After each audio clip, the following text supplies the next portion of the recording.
Whooping cough or pertussis. Whooping cough or pertussis is highly infectious acute respiratory illness caused by Bordetella pertussis. Infected adolescents and adults serve as a reservoir for children or infants to whom serious infection may occur. Clinical features. The incubation day is 7 to 10 days. The clinical features include paroxysmal cough, which is a sense of severe vigorous cough that occurs during a single expiration. Vigorous inspiration causes the distinctive whooping sound.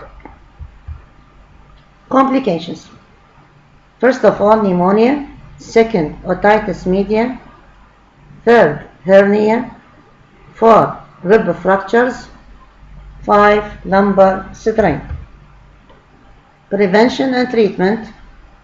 80 to 90% of patients clear the infection without antibiotic treatment with 3 to 4 weeks antibiotic like erythromycin or azithromycin.